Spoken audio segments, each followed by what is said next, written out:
Bueno, seguimos en Agroperfiles Radio y quiero dar la bienvenida a Leo Fogar, que es nuestro columnista, es ingeniero agrónomo, es asesor financiero, es productor agrícola y también asesora como ingeniero agrónomo a productores, y está en los campos, anda por los campos. Lo vemos, lo seguimos, no es el técnico de oficina. Eh, Justamente acá me están diciendo los amigos, está bien que siempre tenés que llevar a los técnicos que andamos, dice, por las calles y por los campos y por los caminos rurales, dice. Bueno, la verdad que gracias a Leandro que nos mandaste un mensaje. Leo, ¿cómo estás? Hola Hipólito, ¿cómo andás? Muy buenos días para vos, la audiencia. Bueno, estábamos mirando un poquito acerca de algunos aspectos que te, que te, que están haciendo referencia a algunos amigos acá por mensaje privado y haciendo una mención muy especial de la importancia que tiene hoy en día el asesoramiento técnico a los campos, a los productores, y siempre decimos con mucha satisfacción que bueno cuando los hijos de los productores toman las riendas de la empresa familiar, ¿no? Porque entonces pueden aportar el conocimiento y tener al lado a los padres para que aporten la experiencia.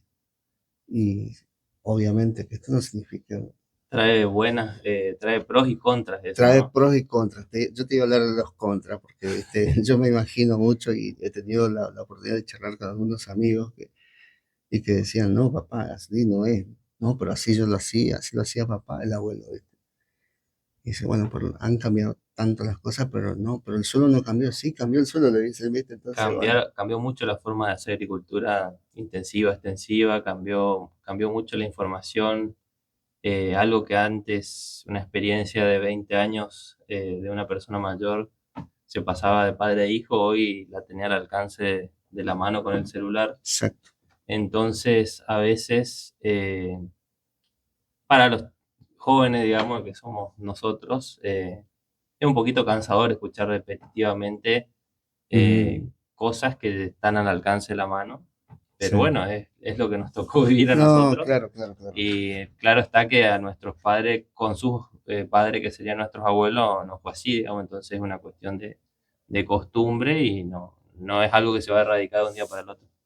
Pues es que cuando escribimos el libro Agroperfiles, propuestas para el crecimiento de la provincia del Chaco, habíamos tomado charla con algunos productores, hijos de productores, y se planteaban estas cuestiones, ¿no? El paradigma, lo que significa producir en tiempos de cambio me refiero a la cuestión del uso de la tecnología para el campo, no, no de la política, digamos. Pero vos sabés que me llamaba mucho la atención eh, cómo se la han bancado tanto y decía, bueno, nosotros para tener información tenemos que hacer viajes largos o irnos al INTA o esperar que algún semillero, y poner el ejemplo del girasol, a ver qué híbridos había disponibles, por ejemplo. Entonces escuchábamos y conversábamos con otros productores y esa experiencia la trasladábamos nosotros sin darnos cuenta que el productor nos contaba algo que le pasaba al norte de Santa Fe, donde tiene un régimen diferente de lluvias al nuestro. Claro. Y nosotros queríamos aplicar ese sistema acá. Entonces, bueno, por esa misma razón es que pasaban cosas como siguen pasando cosas que no se aplican, no se adaptan a los modelos locales. Es decir, hoy con el uso de la tecnología, estas barreras se van superando, ¿no? Hoy hay mucha información disponible, redes de ensayos de tanto empresas privadas o grupos privados como públicos, digamos, en el caso de Apreci, CREA, INTA, Sí, sí. más información disponible de grupos privados cerrados que también la comparten hacia afuera. Tenés información de producción, de toda la parte agronómica de los cultivos, tenés información de lluvia, comportamiento. Hoy hay hasta información meteorológica, digamos, disponible de varias regiones dentro de la provincia, que antes Ujú, era la estación experimental del INTA y nada más. sí. Entonces, como que podés analizar más como microsectores productivos dentro de la región que antes no lo podía hacer. Entonces, teniendo en cuenta eso, hay muchas más posibilidades de acceso a la información, de analizar la información, de tomar una decisión más en la parte de la microrregión que como una provincia en sí, que digamos, Ujú. podemos tomar el caso de Santa Fe, que el norte, el centro y el sur son Sí, cosas totalmente distintas, o si te vas acá de Esaspeña hacia o podemos tomar Esaspeña como referencia, pero Esaspeña al este es una cosa, Esaspeña al oeste es otra es cosa. otra cosa. Exactamente, sí, bueno, pasa hasta en los niveles de lluvia, Exactamente. donde el este es una cosa, el oeste es otra, el sur es una cosa o el norte es otra cosa. Ahora, Leo, en todo esto, la pregunta sigue siendo, ¿cómo estás viendo las políticas que instrumenta el gobierno de la nación con respecto a las economías regionales? Porque, digamos, es el gran dilema que tenemos como argentinos, como quienes habitamos una provincia que está ubicada al norte del país y que donde las decisiones que se toman no están pensadas en función a nosotros, sino a otro segmento de provincias muy, muy, muy Sí, como que el derrame cercanas. siempre llega último para el norte. Y si es que llega, llega último. Bueno, por ahí para empezar, lo que podemos tener en cuenta es que desde el arranque de la última fase del plan económico del gobierno, que es justamente a partir del 2 de enero de este año, Ujú, donde el Banco Central empieza a comprar dólares contra emisión de pesos. ujú, Cuando inyecta esos pesos al mercado, se empieza a generar un aumento en la base monetaria, lo cual obviamente genera una oferta de pesos mayor que la que había hasta el 31 de diciembre, que era el ancla monetaria, digamos, si se quiere, del gobierno de no emitir. Y esto empieza a generar algo que para todos los sectores, no solamente la parte agro, es muy bueno, que es que empiecen a bajar las tasas. ajá, Cuando empiezan a bajar las tasas, las rentabilidades de cualquier negocio medido contra una tasa empiezan a mejorar. Es decir, para poner un ejemplo práctico, si vos antes tenías una tasa en pesos del 50% comprando un bono del Estado, vos tenías que hacer un negocio que te genere más del 50%, ujú, ¿sí? Porque si no, era más fácil cerrar la persiana, claro, claro, ponemos la plata en tasa de interés y listo, ganamos lo que el ujú, mercado nos paga. Como las tasas empiezan a bajar, y las rentabilidades de los negocios siguen siendo las mismas, empieza a tener mayor competitividad todos los negocios, ya sea extensivo, intensivo, agro, el kiosco, la farmacia, lo que sea, empiezan a tener mayores rentabilidades, lo cual obviamente empieza a generar un poquito más de movimiento, ¿sí? Es decir, antes yo, para tener una renta que me gane a la tasa de interés o que me gane a la inflación, tenía que tener una rotación de mercadería muy rápida, ¿sí? El famoso P por Q, yo puedo tener una renta que sea menor a la tasa de interés o menor a la inflación, pero si la roto en el año durante 2, 3, 4, 5 veces a la mercadería, multiplico mi renta por eso y tengo una renta anual mucho mayor. Bueno, cuando esto empieza a pasar, obviamente te da la posibilidad de decir, bueno, tomo un crédito ujú, o ocupo un poco más la tarjeta, o muchas herramientas que antes se usaban, sí, pero que llevaban sus complicaciones, porque pagar las tarjetas de crédito o sacar un préstamo personal a sola firma, como por ahí hacían las pymes dentro de un banco, era muy caro, ¿no? Entonces, desde ese punto de vista, obviamente tiene sus consecuencias positivas. Esto lleva 3 meses, desde hoy, desde marzo, desde enero a hoy, son sí, prácticamente 3 meses, donde las reservas fueron incrementando vía emisión de peso. Obviamente, si miramos el análisis de reserva, nos va a aparecer, che, ¿y dónde están los dólares que se sí, compraron? claro, Bueno, hay que ir pagando los intereses de la deuda que Argentina ya tenía. ujú, Entonces, es muy importante entender que es como una empresa, digamos, tenés tus deudas, donde de alguna forma conseguís financiamiento fresco, pagás los intereses de la deuda vieja y seguís funcionando. Es como si lo analizáramos como cualquier empresa. Eso ujú, desde el punto de vista de la macro, obviamente. Por ahí, si se quiere, desde el punto de vista del agro, obviamente que estamos en abril y recién está empezando a cosecharse en el sur maíz de primera sobre todo. Arrancó un poco la cosecha de soja, pero recién está empezando, lo cual obviamente va a generar una oferta de dólares que al gobierno le sirve y por otro lado, obviamente, todas estas empresas agro que tienen uno o dos ingresos por año, que es solamente cuando se produce la cosecha, van a empezar a tener su rentabilidad. Y por suerte, si por ahí no nos toca tanto a nosotros que vivimos una situación medio complicada, parecemos siempre los mismos, pero bueno, el sur de Argentina está muy bien desde el punto de vista productivo, ¿no? Sí. Ahora, dos preguntas. Por ahora, Por ahora. por ahora. Mira, la primera dice que, quiere saber, a ver, ¿cómo se da en una situación como la que vive la Argentina, donde la inflación, dicen que no hay inflación, pero nosotros la sentimos todos los días?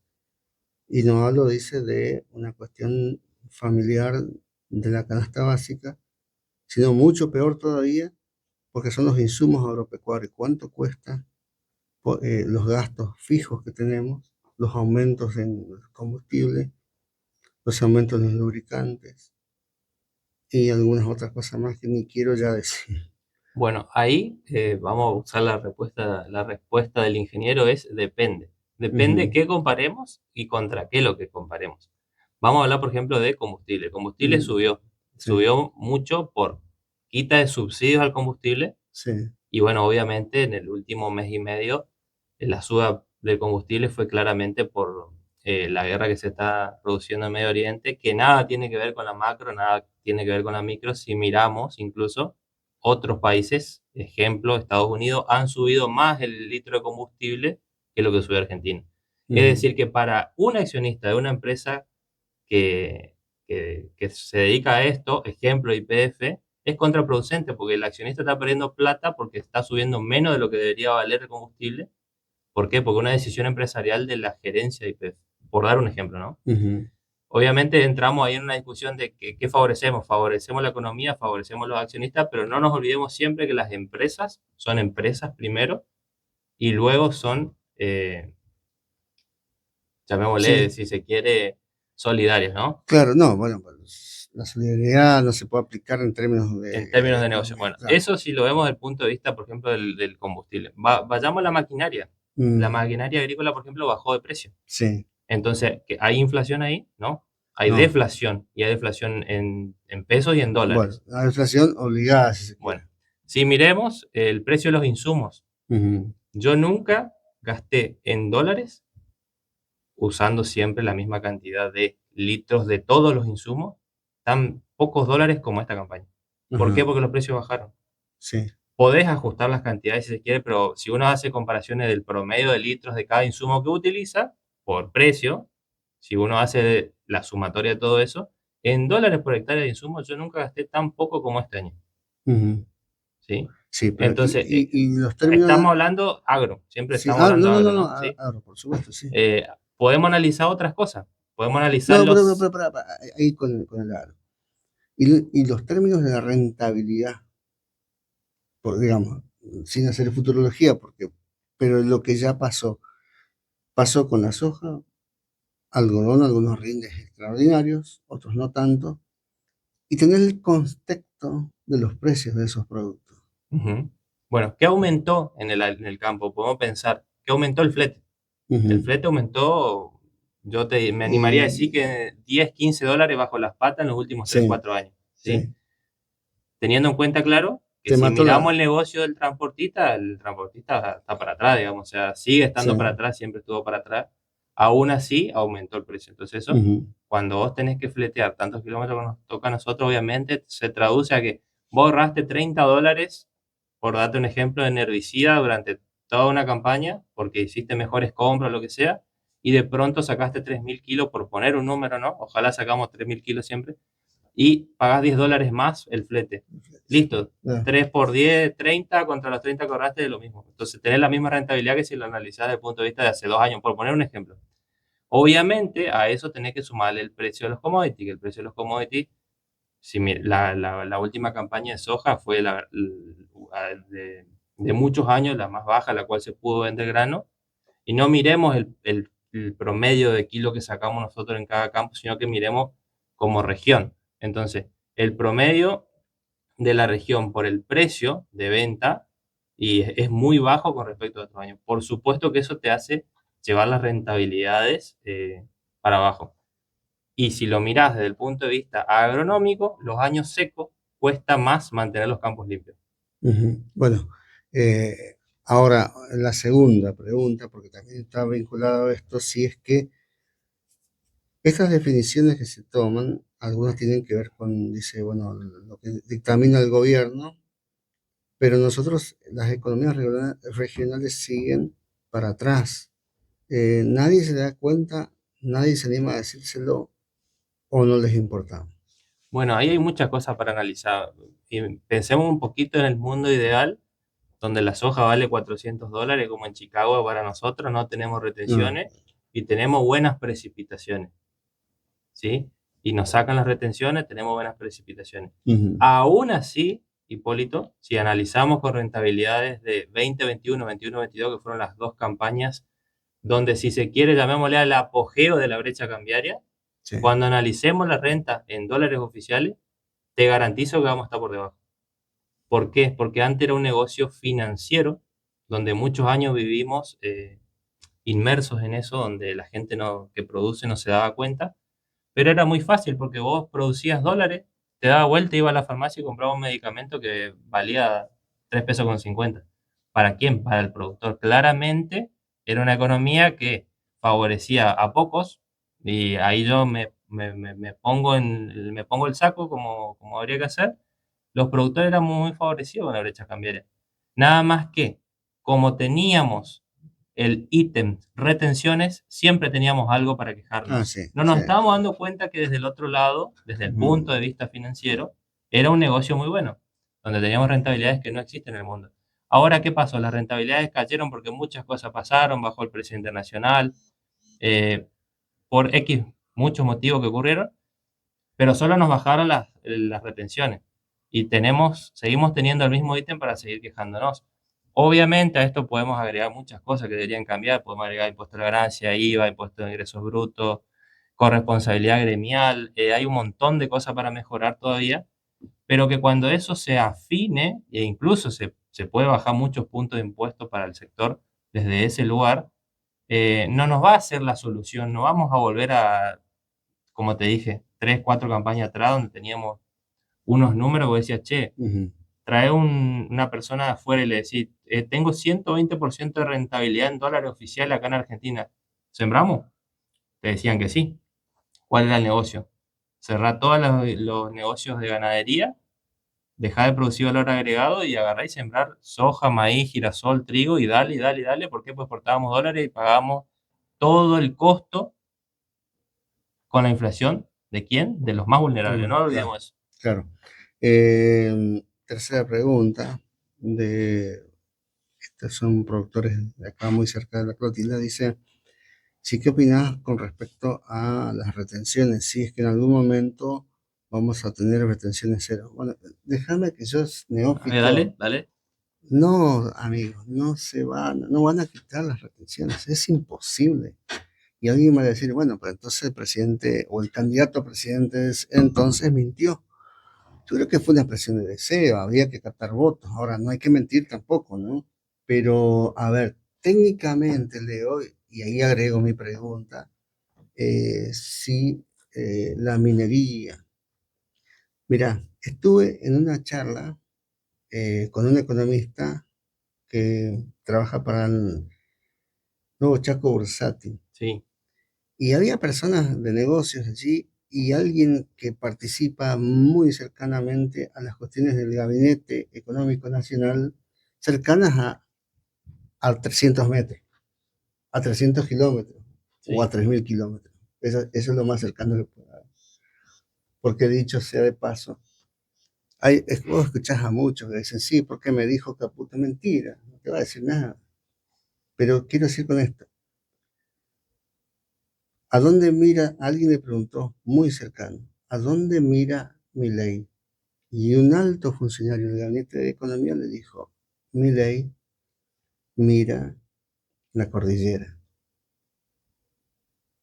Entonces, bueno, yo pregunto y nada más, nadie explicó nada, pero yo interpreto que está mirando el litio y vaca muerta Sí, todo lo que tenga que ver con minerales y energía. y energía, combustibles, Ujú, incluso energía, generación de energía eléctrica también. exacto. Y yo le planteaba, ayer hablábamos con Pablo Stasek que esto, alguien antes decía, no alguien, muchos dijeron, el Chaco, energía, energía limpia, déjense de joder, no mientan. Y trajeron paneles y los paneles no servían, ¿recordás, no? Y hoy está Y hoy MCU Energy tenemos, con dos plantas exacto, funcionando y abasteciendo la red. abasteciendo la red. Entonces, esto significa que de algún modo no era un mito, era una realidad, Ujú. que Chaco puede tener sus complejos de este tipo a los fines de generar, inyectar energía. Bueno, ahora, Leo, si las retenciones no van a salir, no sé qué ibas a responder vos, pero en ese contexto, ¿qué otra actividad le puede dejar tan fácilmente los recursos que cada gobierno necesita? Bueno, yendo un poquito al tema de retenciones, no nos olvidemos que lo que dijeron que iban a hacer, lo hicieron. Y lo bajaron aparte.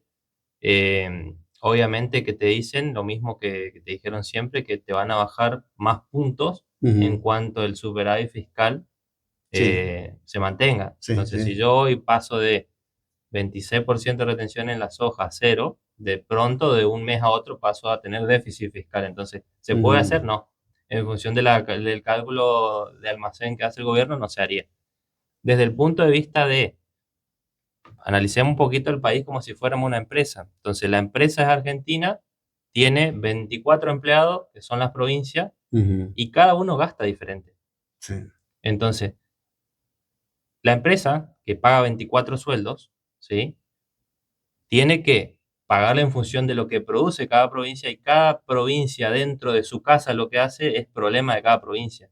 Y eso parece que no nos acostumbramos a ajá, entender que debería funcionar así, claro, porque el gobierno no tiene por qué hacerse responsable de cuestiones de financiamiento provincial, ni viceversa, digamos, porque para eso existe el federalismo donde está el país, las provincias, los municipios, etcétera. Y parece donde que nosotros somos los hijos de una de las provincias y le estamos pidiendo que nuestro papá, provincia, le pida a nuestro abuelo, ujú, sí. ¿sí? Una analogía muy sencilla, muy tonta, pero para entender a veces No, pero para entender, pero de que hay cuestiones que tienen cierta jerarquía, que se van a sí, dar, se pueden mejorar con el tiempo, pero que no son inmediatas. Es como que yo le diga mañana, hijo, che, papi, pedile al abuelo que me compre un viaje a Miami. ujú, Es un gasto absurdo, digamos. Entonces, por ahí para entender de que no es tan fácil y que todo lleva un orden, una cronología, y no va a suceder tan rápido. Eso lo tenemos que tener muy en claro. sí, sí, Desde el punto de vista de la energía, no nos olvidemos que el gobierno está implementando el RIGI, régimen de incentivo a las grandes inversiones, lo cual obviamente tiene un montón de empresas que están por inyectar inversiones, etcétera, pero lleva tiempo, o sea, no es que viene una empresa, se pronuncia el RIGI y viene una empresa pasado mañana y te pone 10.000 millones de dólares. No, no funciona así, o sea, se genera un proyecto, se lleva a cabo el planeamiento, quién va a financiar, que por otro lado tiene que implementarse bien en la reglamentación, si no sí. ninguna empresa afuera va a venir con toda la carga fiscal No, impositiva que no, teníamos antes a venir claro, a poner plata acá. sí. Y la Tiene que inseguridad, producirse, la empresa es joven, tiene que empezar sus primeros pasos como un bebé, tiene que caminar y capaz dentro de 5 6 8 10 años empieza a producir mucho volumen de exportaciones que te producen un superávit de dólares de otro sector para decir, bueno, le dejo sacar este porque este ya me está siendo superavitario. Entonces, ¿eso cuánto puede pasar? ¿10 años, 5 sí, años, 20 años? No sé, no tengo la respuesta. no, no. El tema es que siempre el argentino mira todo con la inmediatez y eso es Claro, bueno, imposible. el gran problema nuestro ha sido, digamos, como provincia, cuando se hizo ese gran pacto de nación con las provincias y desde presidencia se dijo, muchachos, ¿ustedes qué quieren? ¿Plata o leyes? La plata era aumento de la coparticipación y leyes de promoción industrial. Eh, ¿Qué hizo la provincia del Chaco? Quiero plata, mayor Acá coparticipación. miramos la nariz, Sí, digamos. La ahí nariz. nomás, y el Estado se agrandó. Claro, había disponibilidad de recursos, pero otras provincias, como San Luis, por ejemplo, dijeron, no, nosotros queremos leyes de promoción industrial. Entonces, ¿qué pasó? El algodón que vos sembraste tuvo que ir a una hilandería de San Luis, Bueno, con y toda esa distorsión que genera. ¿Y qué pasó después? Y cuando ese dinero que el papá o el abuelo Estado no tiene, entonces nos mal acostumbramos a esa dependencia, de modo tal que yo lo planteaba el domingo en mi columna del Diario Norte. Tiene que haber un quiebre en todo esto y decir, ujú. muchachos, pongámonos a trabajar en función de lo que producimos. Bueno, y ahí podemos pensarlo de algo importante que por ahí está bueno conversarlo porque no se habla mucho. Mm, Todo el mundo te dice de que hay todos los precios aumentaron, y etcétera, etcétera, y que los sueldos no se movieron. ujú, Bueno, si uno hace un análisis, los sueldos que menos se han movido son los sueldos estatales de nación y provincias. ujú. Es decir, que han tenido mejor recomposición salarial todas las asignaciones universales, jubilación, ¿Sí? asignación universal por Sí, hijo, sí. etcétera, que el primer año de gobierno tuvieron ajuste por sobre encima de la inflación. Este año no está por ser tan así parece, pero aún así son los más beneficiados en términos reales. No significa que les alcance ni que puedan ser millonarios con No, eso, ese es pero otro tema, sí, es sí, sí. otro tema. Sí. Pero ¿quiénes le siguen? Los empleos privados. Ujú, ¿Por qué? Porque muchas cosas de las empresas se han podido beneficiar de trasladarle a sus empleados. ¿Y quiénes han sido los más perjudicados? Los empleados estatales. sí. ¿Y qué tenemos más? ¿Empleados estatales o empleados privados? No, bueno, la cabeza del Estado sigue siendo Tenemos más empleados sí. estatales, entonces hay más bocas quejándose que bocas contentas, ¿me explico? Eso hace que se genere un efecto bola de nieve de no me alcanza la inflación y etcétera, etcétera, ¿sí? No se puede, obviamente si el Estado achica el gasto desde el punto de vista de nación, desde el punto de vista de provincia, obviamente que le va a tocar, digamos. Si vos mirás el mapa del trabajo en la provincia del Chaco, esto nosotros, por decir, los periodistas que nos gusta tener datos en la mesa, investigamos y pedimos a los funcionarios de los distintos gobiernos, pedimos a los políticos, a los que les gusta la economía, y, y estamos viendo que el 75% del empleo estatal está, 75% de cada 100 personas que dependen del Estado están en resistencia y gran resistencia. Bien, Y alguien dijo, uy, ¿cómo nos discriminan? No, señor, no te discriminan nada. Mejor que en el interior esté únicamente el 25% de los empleados da más públicos. crecimiento para el Porque interior da que más para los creciendo. grandes centros urbanos. Exactamente. Entonces vos tenés un desafío de alcanzar un 75% de generación de nuevos empleos. O aumentar para que llegue O 50 y exacto, 50. exacto. Bueno, por ahí yo la idea que quería, a la cual llegar, que está bueno cerrar, es que si lo analizamos desde el punto de vista del tipo de cambio oficial, todos los empleos, incluso las asignaciones, tuvieron una recomposición en dólares oficiales hablando, Ujú. y en dólares billete, incluso si se quiere, mayor cuando vos comparás para atrás con otros años. Eso te da acceso a un montón de cosas que antes no tenía, porque vos podés importar y comprar algo que te viene afuera y pagarlo la mitad o, Bueno, eso sí es cierto. Ahora bueno, sí. eso obviamente te lleva, bueno, todo eso sucedió y lo Ujú. podés hacer. Sí, Lo analizás contra el exterior del país y vos decís, ah, sí, yo ahora me sale menos sueldos comprarme un iPhone. Por poner un sí, sí, sí, ejemplo, ¿no? Que es sí. lo más sencillo No, de es entender. lo que te iba a decir, sí, Ahora, sí. cuando voy y comparo contra el changuito del súper, no es así. Exacto, Bueno, exacto. entonces, volvemos a lo que dijimos al comienzo de la entrevista. Depende qué comparemos, Depende de qué con comprar. qué lo comparemos y en qué época temporal lo comparemos. Entonces, Ujú. todo eso tiene que ver y obviamente que las empresas de adentro están haciendo malabares para competir con un montón de cosas que pasan, que es ingreso de mercadería afuera, que eso va a seguir sucediendo y aunque no le guste, se van a tener que acomodar o el sistema los va a dejar afuera, es así Sí. clarito. Eh, y todas esas empresas dependen mucho de que baje la tasa, de que puedan pagar menos carga impositiva a sus empleados, menos impuestos. Ujú.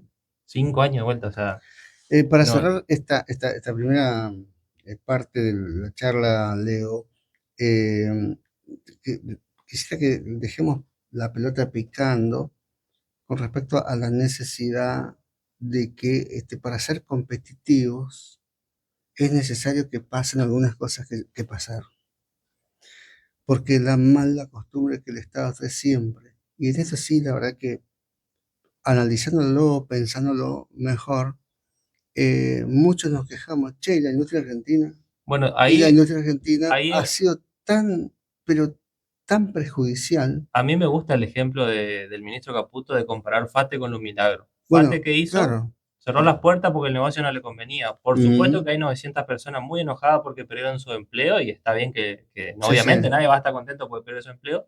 Y otra empresa que puede comparar, que es Los Milagros, que lo que hizo, bueno, dejó de producir como producía, empezó a importar ciertos productos, empezó a exportar otro, empezó a generar un cambio en su composición de productos, lo cual que hoy le hace que venda más y que compita contra una marca referente, Sí, ¿me entendés? Entonces exacto. tenés dos alternativas. Bueno, lo mismo pasó con Baco, la fábrica de La empresa de herramientas. herramientas, exactamente. Entonces, ¿qué hizo? Así como está, no puede competir, porque estoy fabricando herramientas de primera calidad, carísimas. Te digo algo Sí, que va a sonar feo, pero para los oyentes de Agroperfiles, ajá, así como estoy en el agro, no puedo competir.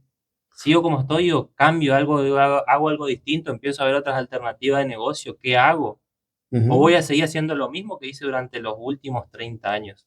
Le dejo Bueno, esa pregunta porque vos me dijiste que sí, estábamos sí, sí, aplicando sí, algo. sí, sí, sí. Bueno, y lo de Baco termina así, que resuelve, después de amagar que cerraba, Sí, al mejor estilo de Fate, y decir, no, muchachos, tenemos los galpones, tenemos la fábrica, tenemos muchas cosas, componentes que podemos importar a buen precio y hagamos una mezcla de cosas y sigamos en pie.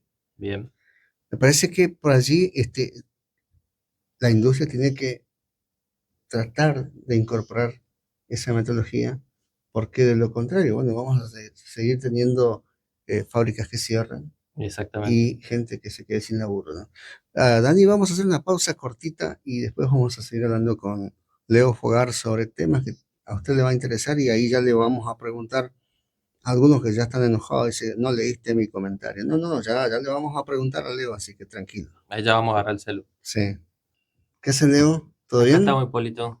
Bueno, mira, habíamos cerrado con esta cuestión que tiene que ver con las empresas, y que tiene básicamente una cuestión fundamental y que me da la impresión de que cuando se habla de las cuestiones de carácter económico, todos nos enganchamos. ¿Por qué? Porque, bueno, la economía, la educación financiera empieza por la casa, ¿no? Y para ir avanzando en la posibilidad de tener esas bases para poder salir a ese mundo que es voraz y que es altamente competitivo y hay que subirse a eso, ¿no? Sí, ahí estamos en un terreno bastante barroso, digamos, si se quiere, si vamos a entrar a hablar de educación, porque por ahí yo siempre digo que en el caso puntual de la provincia, estamos hablando de una provincia que es una de las que mayores cantidades de docentes crea, Ujú, y no hay tantas posiciones para tantos maestros en el país. Entonces eso te genera una oferta académica increíble donde después los mismos docentes no tienen trabajo. Y si vamos a hablar de docentes sin trabajo, te genera un malestar en toda la sociedad de ellos. Y por obvias razones, si lo mirás como el tipo de empleo, es un empleo poco remunerado, ujú, que podés comparar incluso si querés con el tema de los policías, ¿no? Y yo me permito hablar porque mi mamá fue docente. Así que ujú. si por ahí alguno se enoja, bueno, yo por lo menos puedo hablar desde lo que vi en mi Conociste, sí, casa. sí, sí. Y el docente, que es el que enseña, es uno de los que menos remuneración tiene. Podemos discutir por qué tienen más o menos remuneración, no es el momento ahora, pero eso te lleva a que una persona con poca información financiera te va a enseñar muy poco de finanzas. muy Ujú. poco de cómo ordenarte en los números, muy poco de educación financiera, ni hablar de que del mercado de capitales no entienden nada, pero, o son muy pocos, pero es una cuestión que viene desde los principios de los maestros que nos enseñan en la escuela primaria, secundaria, e incluso en las universitarias, Hipólito. A Mira, mí me toca hablar a veces con gente que es docente de las universidades y no saben qué es el mercado de capitales. Y si yo hago un análisis y me tomo el atrevimiento de involucrarme, porque tengo colegas que lo hacen, los ingenieros agrónomos son las personas representantes de toda la información del agro que pueda transmitirse del campo a los legisladores y las ujú, personas que entran a trabajar en todas las instituciones públicas se reciben y entran a trabajar ahí. No pasaron por el privado, no conocen la realidad. Entonces es claro, lo que el productor le lleva y ahí entramos en un círculo vicioso donde siempre el que le lleva el que es el que se más se está quejando y no el que realmente está produciendo y haciendo las cosas bien para decir, esto podemos mejorar. claro, Lo claro. mismo que te acabo de decir pasa con la educación financiera. Para mí, podemos compararlo desde cualquier persona con el hogar y la educación de las escuelas, con ese ejemplo que te acabo de dar. Los Ujú, profesionales que nos enseñan no tienen la integridad para estar enseñándonos lo que nos enseñan. Obviamente, siempre hago la salvedad que hay excepciones y ni hablar de que hay carreras que sí o sí tienen esa integridad, por ejemplo, la medicina, donde una persona que nunca operó no le puede enseñar a otro alumno a hacer una cirugía, ¿no? Pero en el caso de la agronomía, en el caso de las finanzas, cualquiera puede hablar, se puede dar una conversación de casa, de living, de escuela, de bar, de lo que sea, donde la mayoría de las personas que hablan son las que menos saben. ujú. Mira, María Elena es, bueno, es de aquí de Presencia Roca Peña, pregunta, dice que, bueno, que es hija de productores y que, mira, esta pregunta y acotación que hace es referido justamente a lo que le pasa a los productores, ¿no? Por un lado, docentes, policías, con baja remuneración y, bueno, habla de una bandada de docentes que salen y ahora pasa lo mismo con los abogados. Hay abogados para ser dulce. Eso se llama inflación académica, mucha Ujú. oferta de profesionales para pocos puestos, Bueno, pero pocos puestos estatales, salgamos a emprender. El problema de la docencia, ¿cuál es? claro, ahí está. El problema de la docencia, ¿cuál es? Que no Sí. hay un maestro emprendedor, digamos. Un Ujú. policía emprendedor, no sé, trabajará como Una agencia de seguridad seguridad privada. privada, claro. Ahora, un abogado puede emprender, un contador puede emprender, un ingeniero Ujú. puede emprender. Tengamos, o sea, esto yo invito a los legisladores de provincia y nación que incentivemos un poco más las carreras que son de alto Ajá. emprendedurismo, como se diga, Emprendedurismo, sí. ¿eh? Sí, sí, sí. Porque si seguimos creando carreras que solamente pueden ocuparse, o seguimos A través, ajá. incentivando que se reciban profesionales de carreras que solamente pueden llevarse a un cargo público, es imposible que tengamos más empleo privado, etcétera. Ujú, ujú.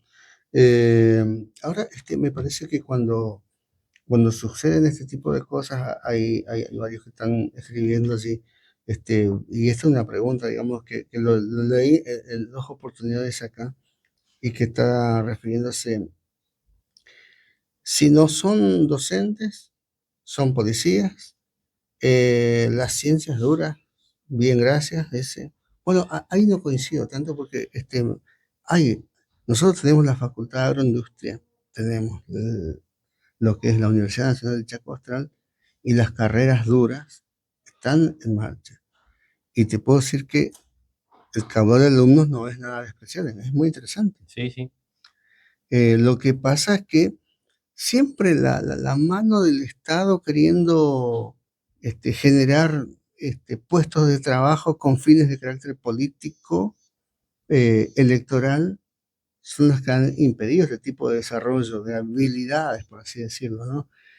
Y me parece que por allí pasa estas cuestiones que después los oyentes terminan redondeando una pregunta relacionada a dónde Sí, poner tanta gente, exactamente. ¿no? O sea, ¿Y qué es para lo mí que, lo que... hay que fomentar un poco el empleo de todas aquellas carreras que se puedan, incluso exportar. Yo no Ujú, puedo exportar un docente, pero sí puedo exportar una persona que se dedica y estudia la programación y hace un software para una empresa que está en China. ajá, Entonces, eso es una forma de, para darte una comparación sencilla, de cómo yo tendría que fomentar carreras que me, me generen un valor agregado a industrias que hoy tienen pocos profesionales o de escasos recursos como es la tecnología. O sea, la industria de la información, si se quiere, Ujú.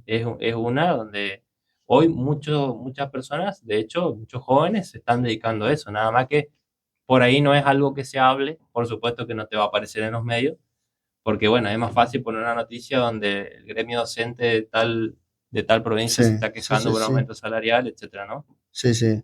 Bueno, dice un oyente ahí, bueno, che, ¿cuándo van a de hacer un asado? Y ahí hablamos. Y bueno, viste que se viene conversando hace bastante del asado pendiente con Sí, Lalo, digamos que no sí. quedó todo en el pasado, parece. Sí, no, no, pues se actualiza. Lado dice que él se actualiza, así que bueno, vamos a ver. Hay un mensaje, Dani, por allí, y dice, bueno, bueno, cada cosa que por allí los oyentes preguntan, y con mucha razón, ¿no? Porque escuchamos el mensaje, a ver, ¿de qué se trata? Epa, la soja, Leo, ingeniero agrónomo. No, no, tema agro es cortado al centro de la provincia al norte, es como que hubo una lluvia que no llegó, que fue la que se produjo más o menos hace unos 25 días y bueno, Mm, toda la zona norte está más complicada. ujú. Leo, cuando tenés que decidir, a ver, qué mensaje le das a la gente, claro, es muy difícil hablar de educación financiera en estas circunstancias. Y yo le hablaría a los jóvenes, Hipólito, Ajá. porque el que ya está en una carrera y tiene 2, 3 años de estudio y está estudiando, no me va a escuchar a mí, va a decir, ah, este flaco tiene razón, cambio de carrera, no, y yo los entiendo, digamos, no. Ahora, para aquellos jóvenes que van a ingresar en las carreras universitarias, o incluso para los padres jóvenes que están por ingresar en carreras universitarias, ayúdenlos a sus hijos, a sus amigos, a sus sobrinos, a sus nietos, lo que sea, a pensar un poco en qué estudiar. Ujú. Porque si ya sabemos que hay 1 millón de policías, 1 millón de docentes, 1 millón de abogados, y va a ser difícil que nuestro hijo, sobrino o amigo que queramos mucho se reciba y pueda ser una persona exitosa en esa profesión que, ojo, puede ser la profesión que más ame, pero Mm, no la que es más rentable para él. ¿Por qué? Porque hay una oferta increíble de esa cantidad de profesionales. Entonces, que ayudemos, que incentivemos a todas esas personas, sobre todo a los jóvenes, a estudiar carreras que obviamente tengan no una salida laboral rápida, sino que tengan una salida laboral redituable, porque también tenemos que hay que pensar un poco con el largo plazo. No podemos estar pensando en que nos vamos a recibir y de pronto vamos a abrir un emprendimiento y vamos a ser millonarios al año. ah, No. Los ah, japoneses no piensan así, los japoneses te piensan un año, un negocio a 20 años. El tema ujú, nuestro es siempre el cortoplacismo que nos lleva a decir, bueno, estudio lo más rápido que puedo, la carrera más corta que haya, me recibo, empiezo a trabajar porque no tengo un mango. No, más vale empezar a trabajar, armar un negocio, emprender o estudiar una carrera que te guste para que te ayude con un ah, emprendimiento que querés llevar a cabo. ah. Mirá lo que dice este, Edgardo, este es un oyente, dice, mira, días atrás hubo un accidente aquí en la ciudad, yo iba en mi auto, dice, paré porque vi mucha gente. Afortunadamente al muchacho de la moto no le pasó nada, pero me llamó la atención que vi 4, 5 y hasta 6 trajeados, dice. Y le pregunté si eran enfermeros, eran médicos, porque nadie lo ayudaba. No, Eran abogados. abogados. Abogados que se encargan de justamente atender accidentes de tránsito y están a la orden del día. O sea, se Y enteran mira lo entre ellos que... donde hay un accidente y van a tratar de Y, el y, popular la buitreada. y mira lo que dice, y no es mentira ni chiste, tengo fotos de eso. No, No, pero le creemos porque es así. pasa que Eh, ahí entramos a ver, nuestros abuelos florecieron, su época floreciente fue con el empleo mm, allá por los años 50, 50, 60, sí. 70. Como era muy redituable para ellos ser ingeniero civil, ingeniero agrónomo, médico, contador, abogado, en esa época eran los que tenían las casas más lindas, los autos más lindos, etcétera. Mm, Entonces, era el negocio de aquella época. ¿Qué hicieron ellos? Le enseñaron a sus hijos, que son nuestros padres, que eso era el modelo de negocio a seguir para sí, ser exitoso. sí. Nuestros padres, ¿qué hicieron? Lo mismo, No me... ya con una rentabilidad menor, donde en la época te estoy hablando de los 80, 90, 2000, ya en esos empleos ya empezaba a haber muchos médicos, muchos contadores, muchos abogados, muchos profesionales de eso, y ya no pagaba lo mismo, es como el precio del mango cuando hay mucho mango, baja, cuando hay poco mm, mango, sube el precio, ¿no? ujú, Oferta y demanda. Ahora, nuestros padres, que aprendieron eso de nuestros abuelos, nos enseñaron lo mismo. Sí. Y nosotros ahora somos 1 millón de profesionales de cada área. Eso se llama inflación académica, es una oferta de profesionales increíble para un mercado chico, donde nosotros no podemos ser tantos ingenieros, tantos contadores, tantos abogados, tantos médicos, tantos docentes, tantos policías. Mirá, vos sabés que hablando de este tema, estuve charlando el otro día en un grupo cerrado de periodistas agropecuarios a nivel nacional y hubo un caso de un periodista de Bahía Blanca que contó, y la verdad que coincide con lo que estás diciendo. Dice que estaba haciendo una charla con un productor y en una mesa de café. Entonces dice que en un momento dado el productor estaban esperando a un invitado y el bar amigo le había facilitado algunas cosas como un banner, poder hacer una producción de un programa, una charla abierta.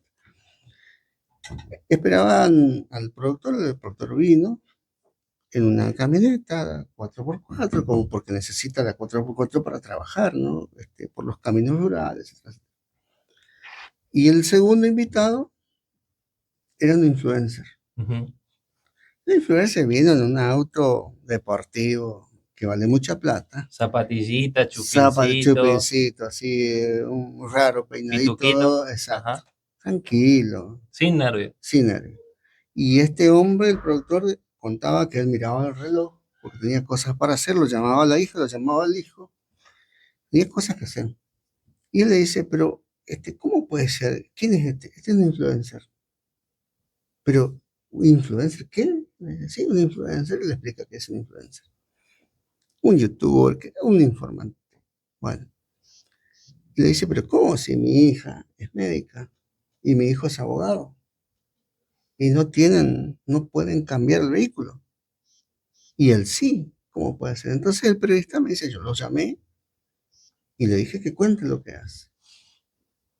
Y recién ahí nos dimos cuenta, el periodista incluido, que los tiempos han cambiado. Sí, y ahí Y los consumos han cambiado. han cambiado los consumos y ahí yo me animo a decirte que hay algo muy importante que está bueno en la historia que acabas de contar para darnos cuenta de algo. El influencer tiene una habilidad que no tienen los médicos, los abogados y los contadores, que es saber venderse. Sí. ¿Por qué? Porque él tiene la capacidad de generar contenido, de vender contenido a la gente, de conseguir sus sponsors, que obviamente son los que los patrocinan y hacen que él genere sus ingresos. Y los otros cambian su trabajo por dinero. Tiempo por dinero, tiempo por un sueldo. Exacto. Ahí está la ecuación. Ahí está la ecuación. P por Q. Exactamente. El tiempo del profesional es finito, 8 horas por día para trabajar para otro. Sí. El tiempo del influencer es infinito porque puede contratar gente, puede ir generando más sponsors, puede aumentar y multiplicar sus horas de trabajo y el empleado no. Escuchaba una canción de un cantante que se llama Jesús Arén Romero, lo conocerás seguramente, y dice, olvidé cuidar mi huerto por cuidar huertos ajenos. Un poco el mensaje, ¿no? De lo que resume todo eso. Exacto. Y a veces estas cosas pasan, ¿no?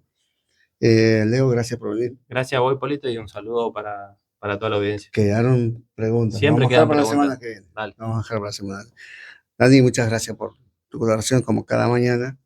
Nos despedimos nosotros hasta mañana. Vamos a hacer una transmisión desde Santiago del Estero, Dani, así que prepárate, te vamos a llamar temprano, donde se va a hacer la presentación de una nueva variedad de semilla de algodón en Tahuada, provincia de Santiago del Estero, con los amigos del INTA, los amigos de Gensus y un grupo grande de productores de aquí, inclusive Presencia Roca Espejo, que están viajando para allá. Hasta mañana.